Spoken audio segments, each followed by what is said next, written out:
Audio संज्ञान में आपका स्वागत है। पिछली वीडियो में हमने सीआरपीसी के सेक्शन 2 के क्लॉज डी और क्लॉज ई को समझा था। इसी क्रम में आज की इस वीडियो में हम आगे के क्लॉजेस को समझने का प्रयास करते हैं। अगला क्लॉज जो हमारे सामने है वो है क्लॉज एफ, जिसमें भारत को परिभाषित किया गया है। India means the territories to which this code extends, यानी कि भारत से वे राज्य क्षेत्र अभिप्रेत हैं जिन पर इस संहिता का विस्तार है। आम भाषा में अगर इसको समझा जाए तो ये कह सकते हैं कि सीआरपीसी का विस्तार जहां तक है वो सभी के सभी क्षेत्र भारत माने जाएं। ठीक है। अगला जो क्लॉज है वो है क्लॉज जी। इस क्लॉज में इंक्वायरी यानी जांच को परिभाषित किया गया है। Inquiry means every inquiry other than a trial conducted under this code by a magistrate और कोर्ट, यानी कि जांच से अभिप्रेत है, विचारण से भिन्न ऐसी प्रत्येक जांच जो इस संहिता के अधीन मैजिस्ट्रेट या न्यायालय द्वारा की जाए। आम भाषा में समझते हैं इसको। रिक्वायरमेंट क्या क्या है? पहली रिक्वायरमेंट ये है कि जो इंक्वायरी है वो ट्रायल नहीं होना चाहिए। दूसरी रिक्वायरमेंट क्या है? वो इंक्वायरी इस कोड के तहत की जाए। और अगली रिक्वायरमेंट क्या है? ये जो इंक्वायरी है मैजिस्ट्रेट द्वारा या न्यायालय द्वारा की जाए।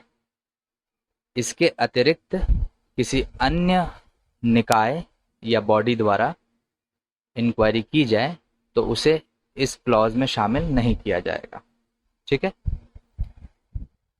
अगला जो हमारे सामने क्लॉज है वो क्या है? इन्वेस्टिगेशन को डिफाइन करता है क्लॉज एच।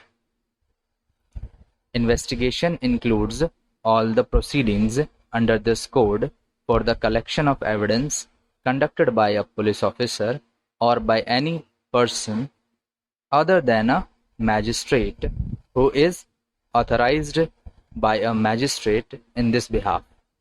दंड प्रक्रिया संहिता की धारा 2 ज ये कहता है, अन्वेषण के अंतर्गत वे सब कार्यवाहियां हैं जो इस संहिता के अधीन पुलिस अधिकारी द्वारा या मैजिस्ट्रेट से भिन्न किसी भी ऐसे व्यक्ति द्वारा जो मैजिस्ट्रेट द्वारा इस निमित्त प्राधिकृत किया गया है साक्ष्य एकत्र करने के लिए की जाए। आम भाषा में इसको समझते हैं कि जो इन्वेस्टिगेशन है, इन्वेस्टिगेशन का मतलब क्या होगा कि सीआरपीसी के तहत जितनी भी प्रोसीडिंग्स की जाती हैं किसके रिगार्डिंग? कलेक्शन ऑफ एविडेंस के रिगार्डिंग, यानी एविडेंस कलेक्ट करने से संबंधित जितनी भी कार्रवाइयाँ की जाती हैं सीआरपीसी के तहत वो सारी की सारी इन्वेस्टिगेशन मानी जाएंगी, बशर्ते कि वो पुलिस अधिकारी या किसी ऐसे व्यक्ति द्वारा की जाए जिसे मैजिस्ट्रेट ने पावर दिया हो ऐसा करने के लिए। लेकिन इसमें मैजिस्ट्रेट शामिल नहीं है। ठीक है। यानी मैजिस्ट्रेट के अतिरिक्त पुलिस अधिकारी या कोई अन्य व्यक्ति जिसे मैजिस्ट्रेट ने पावर दिया है कि वो एविडेंस कलेक्ट कर सकता है इस कोड के तहत, तो ये सारी जो प्रक्रिया वो करेगा वो जो है कि इन्वेस्टिगेशन कहलाएगी। ठीक है। अगला जो क्लॉज है हमारे सामने, अगला क्लॉज है आई, जिसमें डिफाइन किया गया है जुडिशियल प्रोसीडिंग को, जिसको हम बोलते हैं न्यायिक कार्यवाही। Judicial proceeding includes any proceeding in the course of which evidence is or may be legally taken on oath। ठीक है। दंड प्रक्रिया संहिता की धारा 2 झ कहता है, न्यायिक कार्रवाई के अंतर्गत कोई भी ऐसी कार्रवाई है जिसके अनुक्रम में साक्ष्य वैध रूप से शपथ पर लिया जाता है या लिया जा सकता है। इसको और सरल भाषा में समझते हैं कि जुडिशियल प्रोसीडिंग्स के अंदर हम केवल उन प्रोसीडिंग्स को लेंगे जिन प्रोसीडिंग्स के तहत जो सबूत होते हैं उनको शपथ पर लिया जाता है। ठीक है। वैध रूप से शपथ पर लिया जाता है। उसको हम क्या कहेंगे? जुडिशियल प्रोसीडिंग, यानी न्यायिक कार्रवाई।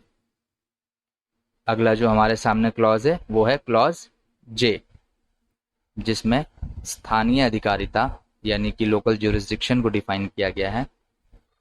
Local jurisdiction in relation to a court or magistrate means the local area within which the court or magistrate may exercise all or any of its or his powers under this code, and such local area may comprise the whole of the state or any part of the state as the state government may by notification specify।